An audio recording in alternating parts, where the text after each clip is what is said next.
Yeah, yeah. Making her way to the mic. They start dimming the lights. You start feeling alright. From Birmingham, home of the Teddy Longs, and the room is stutters. More once you discover. For all of the lovers, Whitney Houston and Roman Reigns. For all of the lovers, and Mickey James and Marvin Gaye. For all of the lovers, and Sasha Banks, Janelle Monáe, Silk, Sonic, and Paige. Allow me to say, look, I just found a place, sweet escape for every one of us. I was kinda late, cause I just made it off the struggle bus. Walking by the fate, cause I know it's right in front of us. Yo, I ain't with the hate, gotta focus on what's great. Ladies and gentlemen, Steph Hardy is on the air. Had to drop a couple bars just to make you all aware. So, sit back, relax, enjoy the show. You know I go by Joe or the Wrestle.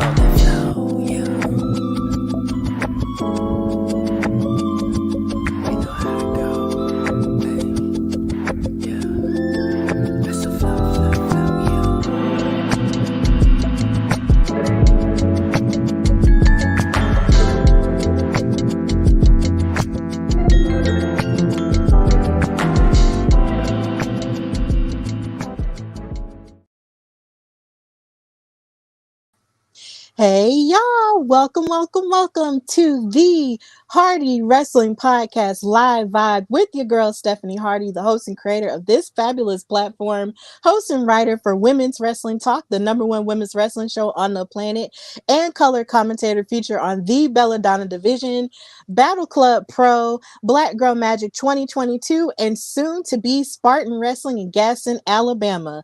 Yes, I'm from Alabama, y'all. We got crazy stuff going on here today, but we're not here to talk about that. I'm here because I have a special guest, and he is set to face Mysterious Q for the Battle Club Pro Franchise Championship at Jobber Slam 3 on July the 29th in New York. He is the gifted one and the fabulous Yahya. How are you? I'm doing well. Thank you for that intro. Speaking of intros, real quick, the intro to your podcast, fire. I was Thank feeling, I was over you. here vibing. That's a vibe right there. I could ride in the car to that. Yeah, you Oh, killed that. thank you so much. Yes, you can also say thank you to Josiah Williams, Wrestling Flow, for that. Like, he blessed with the song, and the intro is from Simon Vision Media. Like, he really like chopped it up together really nice. So it's the whole essence of the show, the whole essence of me, and I'm just so happy people really like it even now. I've had it for a year, which is crazy. But yeah, like, it's a beautiful song, and I'm so happy you were vibing to it, because Yeah, that's the it's whole fire. thing. Thank you so much. Well, Yaya, we are here, and I'm so happy we're here. I'm so happy Me Janelle. too. I'm happy to be here. Yeah, I'm so happy Janelle, of course, shout out to her for Jobber Tears, Not told always, me, always. you Salute. know, to have you on because, of course, you will be at Jobber Slam 3. So I was just like, okay, I was trying to get her, but then she was just like, she's everywhere. So she was just like, I have someone else you can interview. And He be I've on the seen move. you. Yeah, and I've seen you, on their show and all the other shows and stuff. So I'm really happy to have you. And of course, if you are watching live from YouTube, Twitter, Facebook, everywhere, thank you for watching. We have Ciendo complimenting the song. Thank you so much. But of course, if you have anything you want to chime in with, you can do so in the comments as we go. So, Yaya, I got to ask you, when did you fall in love with wrestling? That goes back to my pops. My pops was a OG wrestling fan. Like living in New York, he was at all the Madison Square Garden matches, all of them. Every time Bruno was out there, he was out there. He was there many of Summer Slams too. He was always out there. So him always loving wrestling and me coming up just trying to be with my dad, chilling with him, just watching wrestling. And then, when the cable's off and all he got is all these VHSs that he done bootlegged. So we just watching wrestling over and over again, same matches. And that's really where I started to realize wrestling there's an art to it, and it, like the intricacies of wrestling really started to pique my interest. That's when I really started to fall in love with it. When I was watching the same matches over and over and was picking up like, hold on, oh, okay, hang on, wait a minute, there's more to this than just the entertainment of it. There's a deeper art to it. That really, I was like, oh, I'm hooked. Yeah, like I think that's very valid because a lot of people do say that they do start watching it 9 times out of 10 with a family member or two or three, or Right. they pick it up on their own via another media entity. But of course, you watching it with your dad, that's a very valid thing. That's something that I identify with personally too. I started watching it with my dad, so I totally get that. Word. Yeah, and we were going to the events as well down here in Birmingham, so I totally get that and I identify with that. And I love how you said you started picking out the art of it like relatively early, and you were watching matches over and over again. That's something that a lot of fans are almost afraid to admit that they do, but it is something that you can go back to and learn from with your favorite matches, because sometimes I do that myself, even though I'm not training to Yeah. be a wrestler because I know I couldn't handle it. I But mean, you might get one or two in there. Get one I match. don't know. You versus No. Janelle. Let's see what happens. I would not want to fight that woman. I Not love her with too Slam 4. much. No, no. I love that woman too much. I cannot fight her. I can't fight anybody. Like I am not a fighter. But I respect everyone, who does that. So, and I can appreciate the art form and the athletic part of it too. So, when did you know that you wanted to pursue it as a career? Well, there's two moments, right? Hmm. There's the moment as a kid where you're like, oh, I want to be a wrestler, and that was watching Shawn Michaels, who was my favorite wrestler at the time, and Shelton Benjamin, who was becoming my favorite wrestler at the time, and seeing them wrestle in like 2005, where he does a springboard into the super kick. That's that right there. I was like, oh, hold on. Not only can I be the same size, if not a little bit bigger than Sean, but smaller than Shelton, and still do this, and still like seeing Shelton on the screen and seeing him keep up with Sean really had me like, okay, a brother can do this at a high level. Because like as a kid, I didn't really see it. Like Rock was cool, Rock was my guy, but then he dipped, so it was like, where my guy at? I need a new guy. I need someone who looked like me. That's why representation matters to me. So it was like, Shelton, I can do it. And then the second time is after high school. You just like, do I want to? What I want to do? Do I want to go to college full time? Do I want to just go find a job? And I was like, nah, I want to wrestle. If I ain't wrestling, I ain't gonna be happy. Some people was a little like, you need to do this, you need to do that, and I was like, nah, God put this on my heart. I got to go do this, because if I don't, I'm gonna regret it forever. Absolutely. Like I completely understand that. And then of course, speaking, to a purpose driven life, this is something me and my, counselor were just talking about today about, living out your truth and living out your purpose. And it seems really Yeah. clear that you knew from jump that this is what you wanted to do. And I can definitely respect that because for some people it takes them a minute to really find what they want, but some people just know from, the very beginning. And I'm really happy that you are fulfilling that and you knew that Thank that you. was what you wanted. And it's just what's so beautiful about that is it's like even where people were surrounding you and telling you, oh well, you should do this or you should do that or you should do that, people have a lot of different, they can give you their opinions about life or whatever, but it's ultimately, our decision, and you Right. made that decision yourself from watching the greats do it, from watching Shawn Michaels and The Rock and stuff like that, and seeing yourself, in these people like The Rock and Shelton Benjamin as well. Like, I definitely agree with you. Representation is important. And seeing those two and seeing yourself with them, especially Shelton Benjamin, like, he Yeah. was Shelton's one my of guy. the yeah, he was one of the best wrestlers and probably one of the most underrated wrestlers You in can say that 10 times. I swear you yeah, can. in life, period. Because watching him, during like the 2000s and stuff like that, watching everything he was doing, like me and my dad both felt like he could have been the top guy. He could have won, any top title at that point. But for some Yeah. reason, he just didn't have that chance. So either way, he's someone who honestly deserves his flowers. And I'm really happy that you did Facts. mention him as one of your inspirations because he was really good and he is still good.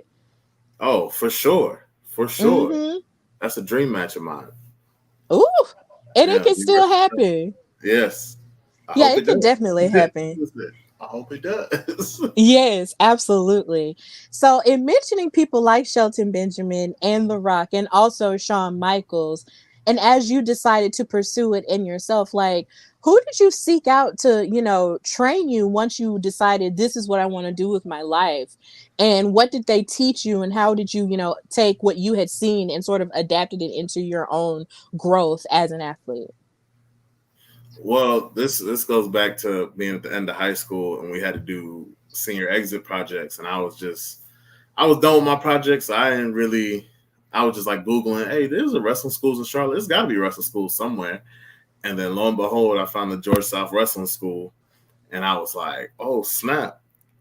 And it wasn't super expensive. I was like, hold on now, this seems possible. I went and got me a little quick job at Walmart for a little bit, pay for the down payment to be able to train, and after that, training with George it's like another world. It's like he'll say a sentence, but there'll be so much wisdom in said sentence, and it's like either you know or you don't. And sometimes it goes right over your head a lot of times, and sometimes you might be mid-match, and sometimes it'll click. Like working with George, a lot of people think he just knows the Southern style, but he's aware and studies other styles. Like he may not necessarily teach those styles because that's not his art of wrestling, but if he ever sees one of his students doing that style, he'll give them tips and like, oh, maybe you should try watching this guy or doing this. Like George, he does look out in that aspect, and I appreciate George. And then also other trainers there was like Cedric Alexander was there training, uh, James Drake, Caleb Conley. They were all training us out there. So being with those guys and things that those guys have done in places all over the world. So soaking up that knowledge and just being a sponge. Like, how could you not just take that and you take a little bit from Ced, you take a little bit from Caleb, you take a lot from George, you're saying then you start taking from your favorites like Shelton and Shawn, and then you just try to fit it and mold it into your own little, Rasengan. I watch a lot of Naruto. So you form your own little Rasengan, and then you just do what you want to do with it. That's really the beauty of wrestling. Like, you can take from so many people and then create a totally different style that no one else is doing. That is awesome. And the fact that you learned from so many great people like a Cedric Alexander and like Caleb, and like George, like all these people that you learned from, it's like you have no choice but to take all that wisdom, and to create it into your own For sure. and make it click into what you want to, represent as a wrestler. Like, I remember with the clips that you sent me of you wrestling in different matches and such, I was like, you know what, he hits really hard. And I would not want to be on the receiving end of any of that. Like if somebody was coming to me that hard and beating on me like that, oh my God, no. But at the same time, it gets the job done. And I'm just really happy that you were able to learn such great stuff from all of these trainers. Like, that's really good. Like, these are like a who's who of wrestling, and you definitely I'm learn still from learning them. from them. Of Still learning course. from them. I'm not Yes. leaving that learning tree. No, I'm staying right here. Yeah. Absolutely. And then, it shows that since you're a good student, because you have to listen. Like, a lot of it isn't just, there's action component, and then there's also learning component by just listening. And I think that's really beautiful for you. So after you had learned everything, well, not had learned everything, because of course we're all still Nobody knows learning. everything. This is Yes. life is an As ongoing experience. as you are evolving, still as a wrestler, how would you say you knew that you were ready to sort of go out into the scene, the independent scene, whether it be locally or nationally, and compete the way you do? Well, this goes back to one of those lessons George taught me is a lot of times in wrestling, it's gonna sound crazy, but you gotta be a lot crazy to be in this wrestling business. But it's don't think, just do it. Sometimes you get caught up in your head and like your brain will start telling you things that you don't need to hear in this moment in time, and then you just gotta block everything out and you just gotta go out there and do it. Because like at the end of the day, you put the work in. The work you put in, the hours of film you studied, you put your work in. So like At the end of the day, I say my prayers every time before I go through the curtain. Say my prayers, thank God, and go out there and do what I got to do. Because at that point, it's in God's hands. So I'm not going to stress because God gave me these abilities to do it, and I've been training. I've taken the knowledge, so got to put it to use somehow. I can't just be training for 30 years and never have a match. Got to go out there and do it at some point. Absolutely. You can't let fear, get the best of you. And I really do, identify with that because in life, you can't really just overthink everything. And that's something that I, contend with myself. But then you do also have to have the faith in knowing that everything you learn, you can apply it. And Mhm. I really am glad that you were able to take that, all of the action, all the work that you put in, plus the faith in order to go out there and do what it is that you do. So, with that, you knew that you were ready. You went out there. So in the independence, like, what was it like sort of adapting to that sort of environment where you're wrestling in front of people all over the country, maybe even the world? Like, what was that like? And were you able to adapt to it relatively well, or were there some struggles? Well, there's always struggles with. I won't say always struggle because sometimes you get in there with a guy that you've never met and you couldn't pick him out of a lineup, and then y'all go out there and tear the house down, and you be like, "Whoa, that chemistry was off the charts." And sometimes you get in there and it's like, "Oh man, nothing's clicking. This is just off today." Sometimes you just have an off night. You can have 10 great matches and then you just have one bad one for whatever reason. It just happens. It happens to everyone. You can't be perfect every night, but you can be damn close to it.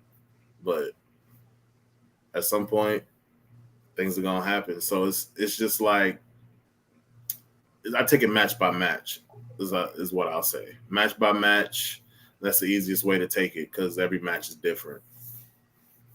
Okay, that's a pretty good answer. Like, I like that. In taking it match by match. So as you were, evolving as a wrestler and in this independent scene, I know a lot of different wrestlers, of course, that I've talked to over the past 3 years had to sort of contend with figuring out how to continue their evolution as the pandemic happened because there was no independent wrestling at that point. So how did you adapt to that, and how were you able to make the best out of that situation? That that was really like a waiting game, honestly. You just kind of wait and see what's going on with the country and people losing family members and stuff like that. And so you just kind of like, I don't want to be the guy to be like, when we gonna start wrestling? But like 2021, when we gonna start? I mean, if you're vaccinated, cool. If you're not, take the test and make sure you clear for everybody's safety. Let's wrestle, okay? Let's just. But then you're also like it's the pandemic. We want to be respectful to everybody's family and their situations because everybody got hit differently with it. So it's one of those things where it's just a waiting game. And then that time I was just like hang with my friends, Rayhan Antez, Keith Mack, uh, Elliot, and we just started doing TikToks and just doing these trying not to dance challenges, and that blew up on TikTok. So it was just like I found a way to just still reach my creative outlet because I still need that because wrestling is an art, so we still got to be creative in some way, or we'll just all go stir crazy. Yeah, that's real.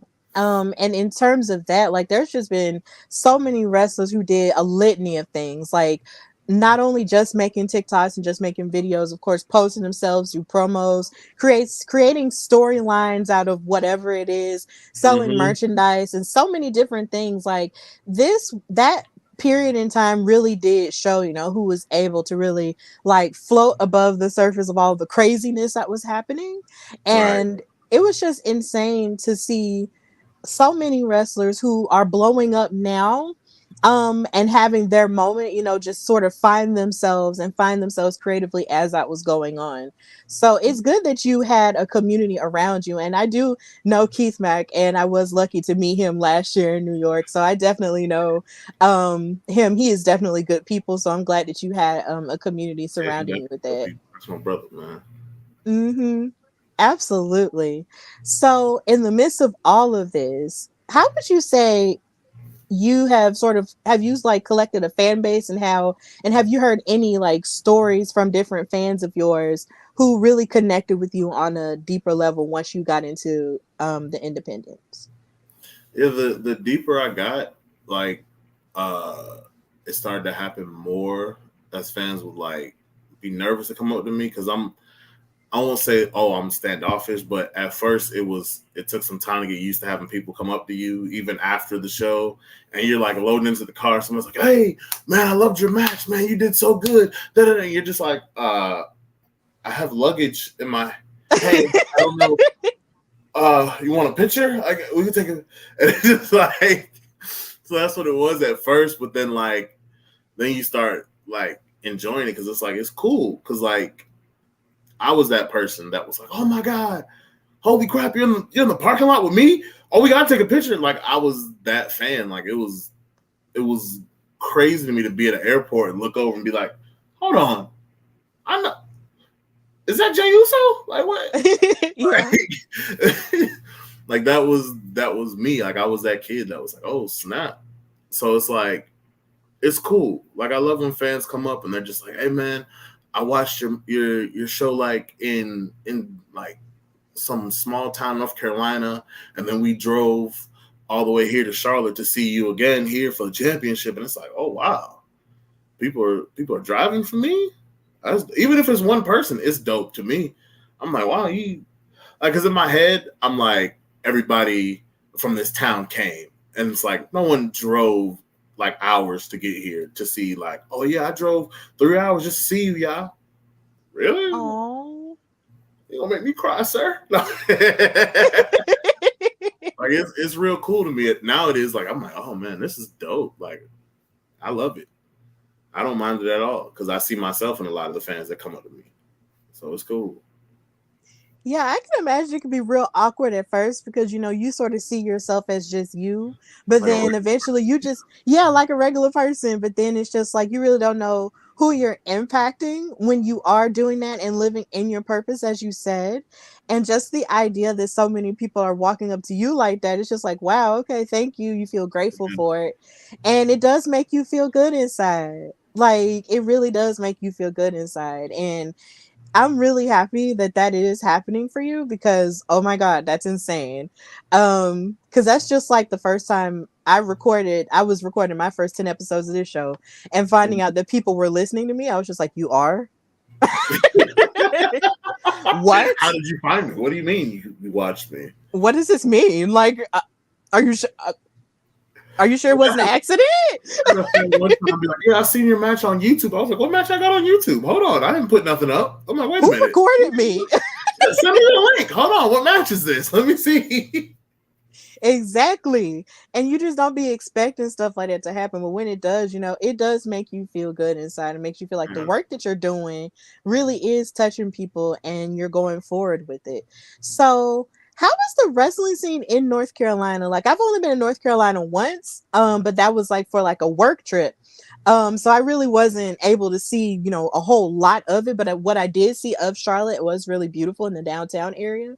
So, Yeah, what is the wrestling scene in North Carolina like? That's Flair country. yeah, there's a like before there's like the way I look at it now is like North Carolina before the pandemic and North Of Carolina course. after the pandemic.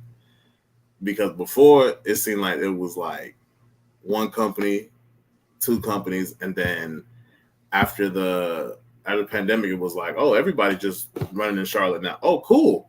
Oh, this is dope. There's a lot of cool companies starting to run post pandemic. So I'm like, oh, now it's popping. All right.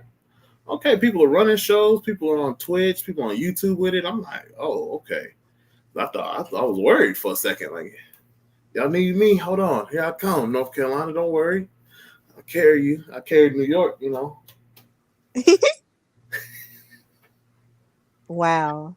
That's interesting. So maybe at some point, I can make it over to North Carolina and actually see because it just sounds pretty amazing, and like it's still, recovering and rebounding itself. But I'm more than sure that you're doing a good job making North Carolinians like proud in terms of your wrestling work. Because like I said, it's like Flair country, but then there are so many other great wrestlers from North Carolina as Right. well. So And you're one of them. And you're one of them. So I'm glad that you guys are I think you gonna standing out. make Don't me cry, right? Please don't cry, because if you cry, I'll cry. And Okay, I'm gonna that's stop. Don't you cry. I'm gonna stop. because that's the type of person I am. When I see other people cry, especially if it's a man crying, like I start crying, and I'm just like, no, it's too much. It's too much. I'm a very emotional being. So Ain't nothing wrong with that. Ain't nothing wrong with it. but yeah, like you guys are like a part of the new generation of North Carolina wrestlers, and I'm really happy that you guys are doing it, and that there are men of color, women of color who are also, rising up those ranks Yeah. as well. So that's really good. And you also said you're carrying New York on your back too. I guess pretty soon you'll carry the whole country on your back. That's the goal. That's the goal. I put everybody on there. The gifted one got it. Don't worry. Don't worry. We got it. Exactly. So outside of wrestling, what would you say are some hobbies that you have? Outside of wrestling is really getting into my nerdy realm a little bit. That's where I'll be watching, get deep into my Marvel, Star Wars, I get deep into Harry Potter now. Like I just recently, like, I hadn't watched all the movies before, but I stopped at like the third or fourth one. And then like during the pandemic, I was just chilling and I was like, I'm gonna watch all the Harry Potters. And then I just got hooked on everything Harry Potter. And I was like, I'm gonna watch these again. These are great. Why did I ever stop at 3 or 4? But like doing that and then just hanging with my nephew, whenever he comes over, he always wants to jump and wrestle on me because Uncle wrestles. So he's just like, fight time? Oh, come on now. He sees me, it's on site. He is epitome of on site. That's my nephew. That is so sweet. He did this welcome home sign because I was in New York for 6 weeks, and he did this whole welcome home sign for me when I came back. Oh, that is so nice that your nephew and your family was actually supportive of that. Like that is so sweet. That's almost like when you're a child and it's like you want to play a game with your parent or like with your favorite cousin or your sister or something like that. And you're just like, let's do this. So that is just so sweet that is what's going on for you. And then, the nerdy stuff, that's amazing. Like we make room for that here. It's just like Marvel, Star Wars, Harry Potter, that's like the triple threat. Yeah. You covered everything pretty much. Exactly. So who would you say is your favorite Marvel superhero? Captain America, both of them. Oh, wow. Okay. Yeah. That's I gotta say it like that because there's people watching that always be talking junk about Cap, and I don't appreciate it. They know who they are. Oh my God. Who be talking junk? What they be saying? People be talking junk like Cap was wrong. He should have let Iron Man shoot the fade. I'm like, wait a minute now. You don't even understand what was going on, okay? You don't understand what Cap's position. Okay, he had balanced 2 friends. What was he supposed to do? Oh, Jesus. That's like one of the biggest arguments I had ever seen because I actually saw Civil War myself, but I was trying to be happy because T'Challa made his debut. And I was just like, it's T'Challa! But then everybody was arguing about if Iron Man was right or if Captain America was right. Right. And it was so hard. It was really hard. I was Team Cap, I was Team Iron Man. I'm just going to go ahead and be honest. Well, I guess this is where the podcast ends. I'm just going to... You gonna leave me? You can't just leave my show like that. This is a place for conversation. On Cap, I'm out of here. No, we're gonna have the conversation. I'm gonna tell you why I was Team Iron Man.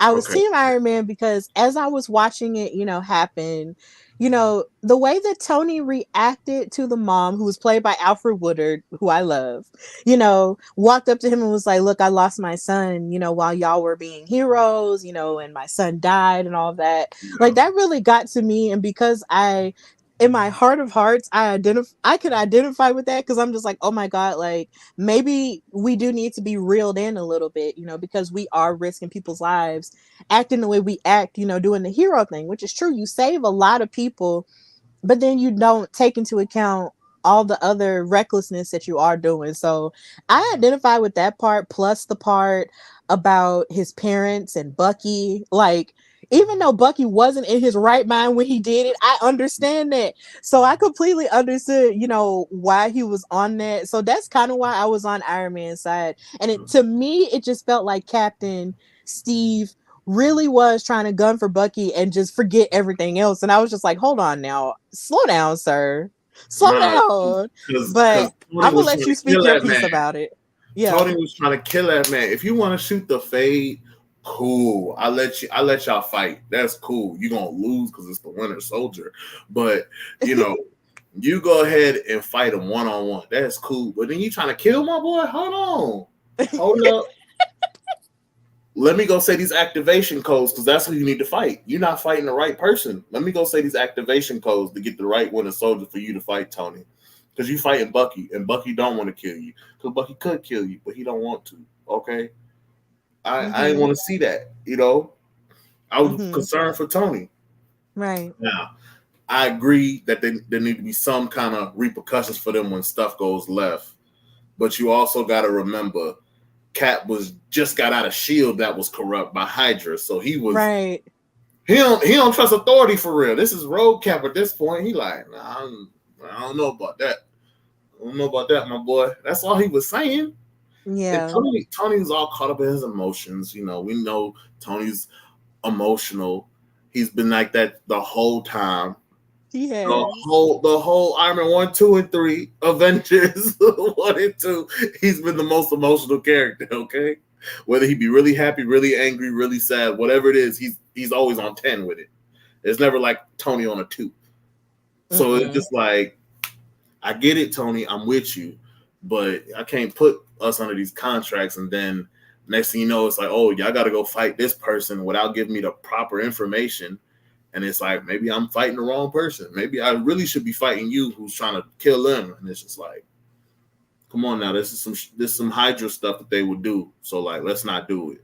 But Tony won't try to hear it. So it's okay. He got his. Cap gave him a fair one, and he lost. That's all that matters. Yeah, I totally understand that, because it's like I can understand it better now, but back then, I could identify with Iron Man, because it's like he's a pretty all or nothing emotional person too, and I kind of am too, but I'm working on it. Like, so it's just I really was on Iron Man's side, but then the other half of it, there was T'Challa there, and he popped up and made everything just amazing. So yeah, Black Panther really is my favorite Avenger, and my second favorite is Captain Marvel. So I'm really excited about November in the Marvels. I'm so pumped. The Marvels is gonna be so good. It's gonna be sick. The Miss Marvel series.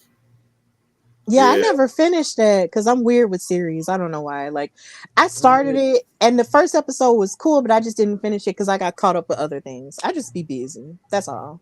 Yeah.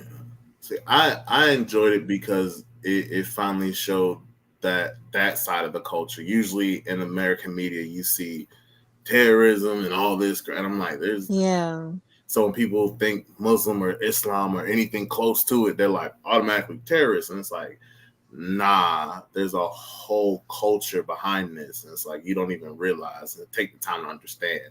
That's why there's so much conflict in life and world today. Nobody take time to understand people. We understand people, we grow better. But that's why I love Marvel. It really showed that good side of that culture, and it was just beautiful to see in a positive light.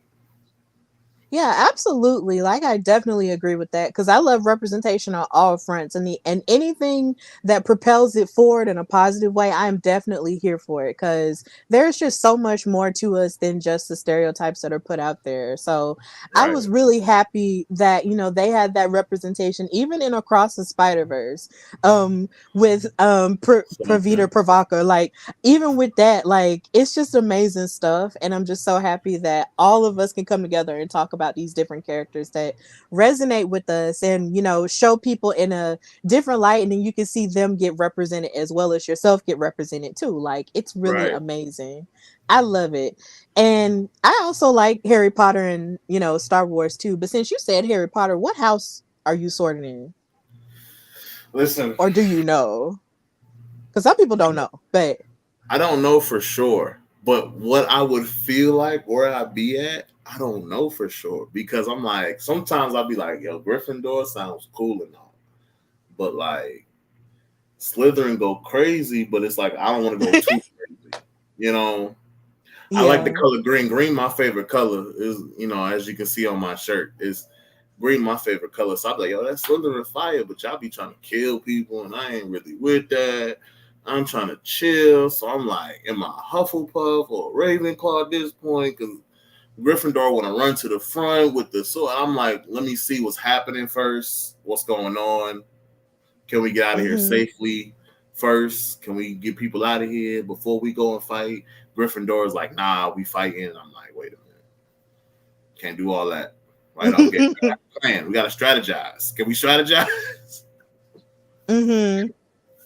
That's where I'm at with it. I'm like, oof, I don't know. I'm gonna have to go to.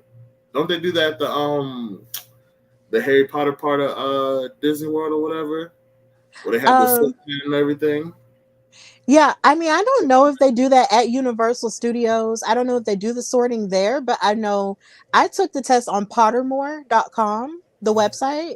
I took the test and I found out that I'm Gryffindor, and it all checks out.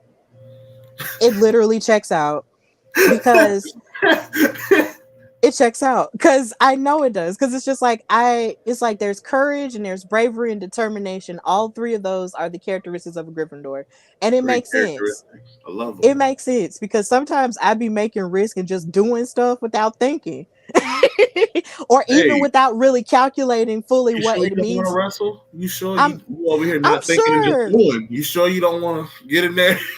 I look, Yahya, let me tell you this. I've thought about it, but I'm just not a pain person. I don't like pain. Them bumps is rough. I do not like pain. So I know I can't do it. I know I can't do it. Now, if you want me to be a manager or like talk about it with like a commentary thing, I'm your girl, but hitting, don't hit me, please. Don't hit me. Please don't hit me. I I can don't see like it. someone going to hit you and you just screaming, "Don't hit me! Don't hit me!" Yeah, and just yelling, be like, no, like literally, like that's me. Like, I do not like fighting. I don't like it. But I am a pretty brave person. So if it ever came down to it, where if someone, if it was booked that way, then maybe I'll take a hit. But that it's just gonna be that one time. That's it. You get one. You get one. Or maybe if a wrestler like yelled at me on commentary or something, that would be fun. Like I would enjoy that. But don't. But or if you just get one hit, just one hit. But other than that, no, no, just one. I can't. I just can't do it. I just can't do it. But you know, bravery. That's Gryffindor. That's us. And Yeah. then we have the cutest clothes too, so I love it. I love it. But yeah, Harry Potter is definitely a fun thing. And I will say this though. Snape is an awesome character. Like in the movies, like that whole switcheroo, the whole triple, Listen, oh my god, that had me shook. every time I watch it, I'll be shocked, and I don't know why, because I know it's coming. I'm like, "Are you kidding me?" Every time. It sends you every time. The whole time. Right. Every time it sends you. Yep. Alan Rickman did what he needed to do for Because that every time role. I watch him back, I'll be like, now I'm gonna watch Snape real close to pay attention. But then I get caught up in the movies, and I'll be like, oh my gosh. Right. You be trying to pay attention because you know what's gonna happen. But then you get Right. caught up, and then when you get it again, you're just like, yeah, that did happen. I love it. I absolutely love it. So back to the wrestling component. Who would you say has been your toughest opponent? Toughest opponent is there's a couple of them. Nobody's a cakewalk, really. Mm-hmm. Well, I can think of a few. I'm not gonna be rude today. Uh-oh. I had to give him his due, even though sometimes he be acting a little funny, and I got to slap him upside his head. O'Shea Edwards, yeah, he's my toughest. Darius Carter is tough because he's smart, so you got to outsmart him, and that's a task in itself. It's a chess match, like a 3D chess match with Darius Carter, so that's always tough. And then you get in there with a guy like Darius Lockhart, who's technically sound, and then it's just like, ooh, I know my arms could bend like this. Can you please let me go, sir?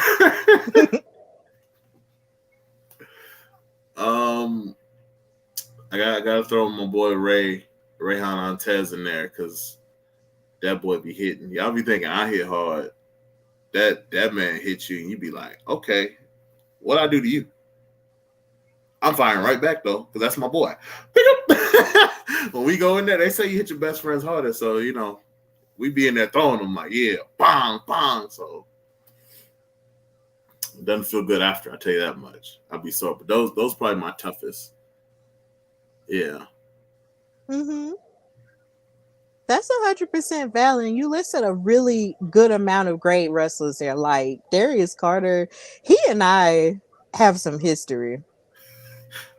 Oh, do tell. Okay, so last year I did, mention that I did go to Jobber Slam too. So at that show he fought, I forgot who he fought, but there was at one point where he was leaving the ring, and I believe he had won the match. And he was leaving the ring, and there was this little girl who was sitting next to me, and she was booing him, right? So as she's booing him, he kicks at her. And if it's one thing I know I can't stand is when people, come at children in a bad way or bully children. And I hate that. And then when you're an adult and you do it, it just makes me even angrier. So I was heated, and I yelled at her. I yelled at him and said, "You ain't got to do that to her." And he looked at me and stared at me and gave me a death stare. And I stared at him back. I stared at him back because I'm just like, no, I'm not scared of you, guy. And then he went like this at me or whatever, and then he walked away. So yeah, he and I have a little bit of history, but it's not so much so to the point to where there's like a pattern of it. It only happened once. But I guess you could say that's probably the first wrestler I've ever like stared down successfully and be like, look, I'm not scared of you. Come on. Like for this child, yes, I will fight for a child. That bravery we talking about. It's like Gryffindor. Yes. Exactly. Like I just can't stand bullies. So he kicked at her, and I was just like, this is a baby. You're not going to do that. And I'm going to yell at you for it.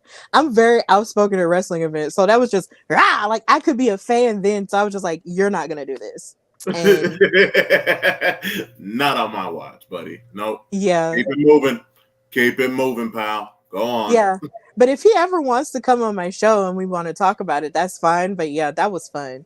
But he is a great wrestler. He's really great, and you have faced a lot of amazing wrestlers. And with that in mind, you are a champion, a really great one at that. You have reigned for over 100 days, right? Yeah. Over 170 days to be exact. Yes, over 170 days as the Battle Club Pro franchise champion. What was going through your mind when you won that title? See, we got to back up a couple months before. That's fine. Because I already had my certified shot at the championship, right? Mm-hmm. But then in November, I had to get eye surgery. I had a detached retina. Had to get eye surgery, and wasn't able to train, like lift anything or wrestle until like 3 weeks before the show. The doctor said I can only do cardio, so I just cardioed it out. Mm-hmm. And when I went out there, won that championship, I said, "Oh, my eye made it." That's the first thing I thought about. Yes. I said, "I won, but my eye is okay. Yeah, we back, baby. We okay. Let's go. Let's go on this run now." So. That's what I was thinking about. I was like, oof, made it through safe. Didn't get hit in the eye. We good. Mm-hmm. So after that, you come back from your detached retina, you wrestle, your eye made it, and then you move forward and you go on to fight for the Battle Club Franchise Championship. What was No, going through your mind once you got that pin and you won the title? Like, how did you feel? Was it like a rush of emotion? Did you cry? Did you yell? What happened? Did you run? Like, what happened? it felt like a plan coming together. Like it really felt like I had finally did what I wanted to do with my New York takeover. Because back in 2019, when I first started to make my trips up to New York and working at Battle Club, and I would make posts and say the New York takeover is coming. The New York Mm-hmm. takeover is coming. And people just looked at me, scoffed at me, said, "Who is this kid?" And look at me now. Battle Club Pro Franchise Champion. It was like, I believe. You ain't got to believe. I believe. That's why I got JTP South with me, because they believe, and just like I believe in them. Just like I believe they gonna dominate Prolific at Jobber Slam. It's 2 out of 3 falls is easy for them. Like, oh, they about to have fun. Yeah, I'm thinking 2 straight victories. I don't think there needs to be a third fall. I think my guys go in there and show them what's what and take them 2 straight. That's what I think. And that's why we together. We winners. That's what we do. So now I got this, and they gonna get that dub. Jabba to the South gonna look to have more gold. Way more gold. We want them tag team titles. We want the 5 points championship.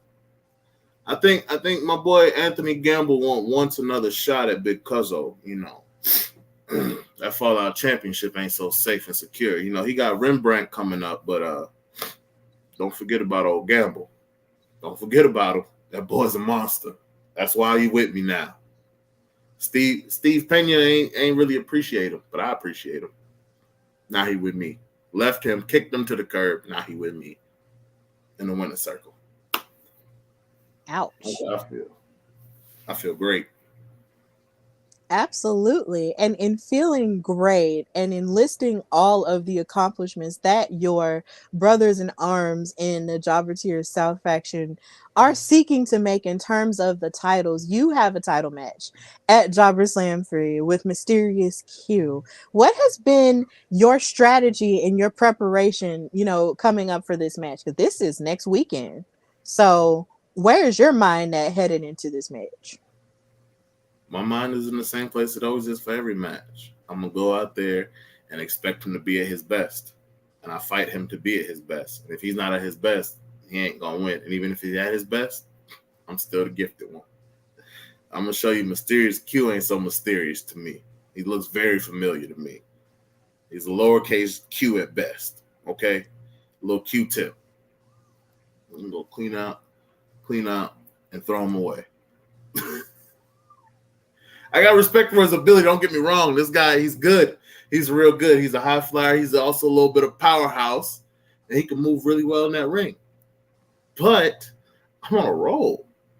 170 plus days as champion. This ain't gonna stop no time soon. I always have a plan for everyone. So everything is set. The plan's in motion.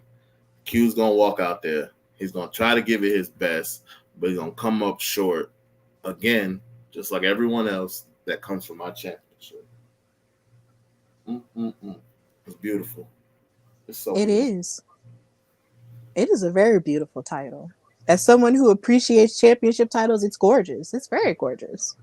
It's heavy too. And oh yeah, definitely. I can imagine it is heavy, but clearly you've shown that for over 170 days you've been able to keep it, and you do intend on keeping it next weekend in your match at Jobber Slam 3.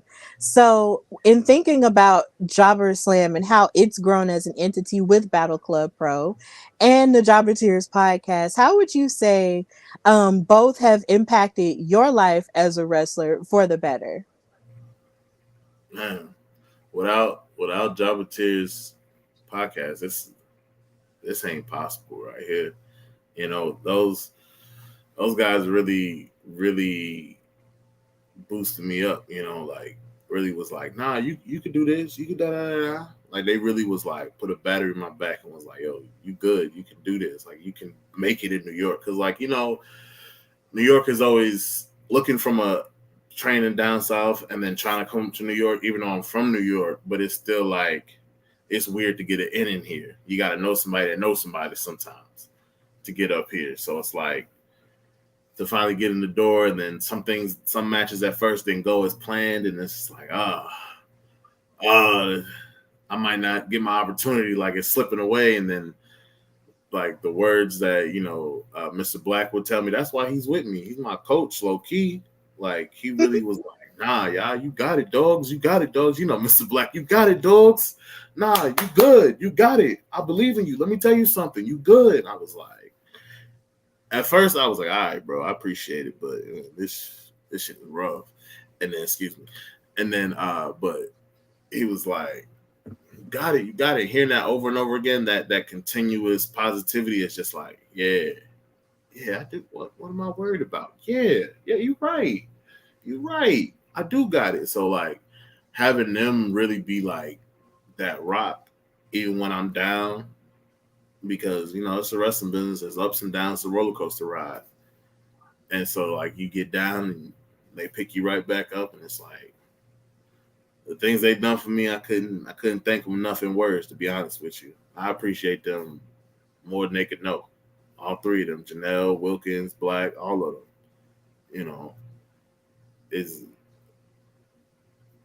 It's like you don't know what God has planned for you or who he gonna put in your life to really help you out when you really need it until they there. And then you really do have a plan for everything, don't you? You be in them moments. You like, dang, God is amazing, Mm-hmm. It really be the moments. I love those guys.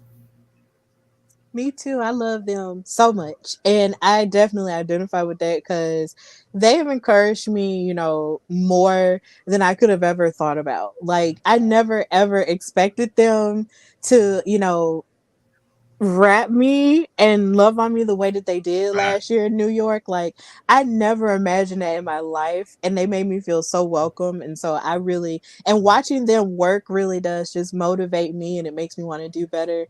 And it's just on their show, they would talk about you so much and Mr. Blaac would talk about you so much. I'd be like, you know what, who is this person? Who are these people y'all keep talking about over and over again? Why is this a thing? All of that. Like they would just big up, like he'll just randomly start bigging up everybody out of nowhere. And I'll just be like, You okay. really do. I'll be like, I appreciate it every time. I appreciate it. Yes. It.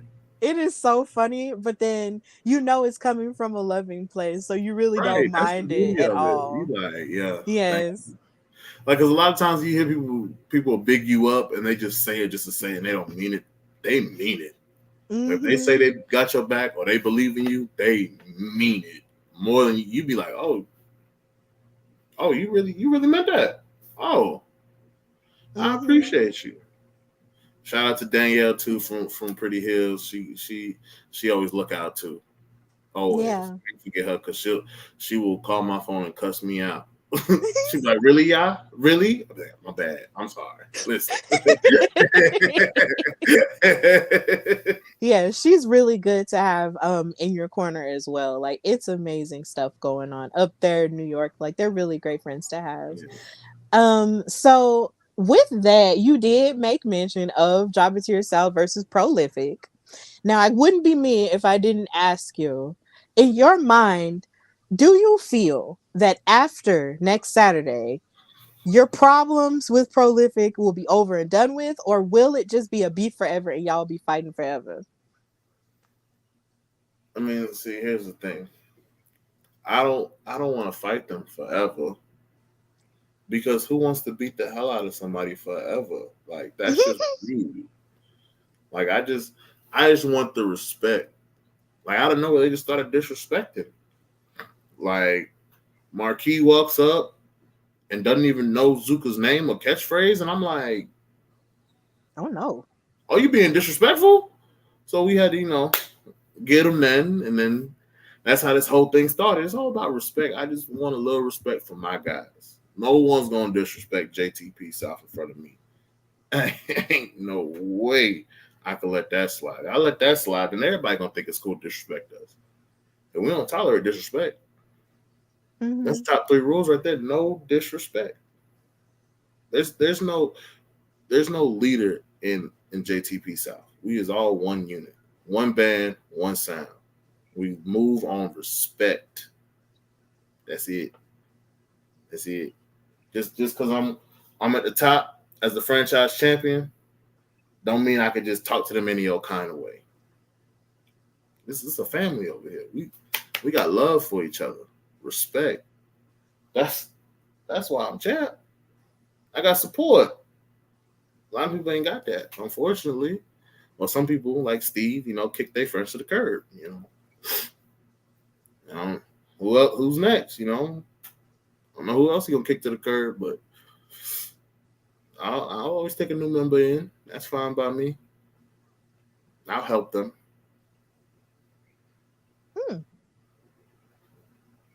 Yeah, that's a pretty definite way to end that part of the conversation. Yeah, so lots of exciting stuff coming up for you on the horizon next weekend with Jobber Slam 3. But who would you say are some dream opponents that you have? Oh, well, we already talked about Shelton Benjamin. That's number one. That's number one. There's JTG. For a while, Tankman was on my list, but I beat him last show, so gotta scratch him out. I need to fight Moth. I need to fight Steve Pena if he finds the balls to fight me. I just find it convenient that I get a championship match and he's the champ and somehow he just relinquishes the title and no one thinks he's a coward. Is crazy to me. Because if that were me, people would be calling me a coward, a chicken, saying I'm running from Steve. But that's neither here nor there. I'm just call it like I see it. That's okay. I'll be champ, and he'll be wishing he were me, making smart decisions. Because he makes none. That's why he's friendless right now. Just saying. Check your circle. He don't got one. I ain't gonna say nothing else about Steve. I promise. I won't say nothing else. I promise. As he sips his tea and checks on his title, my God.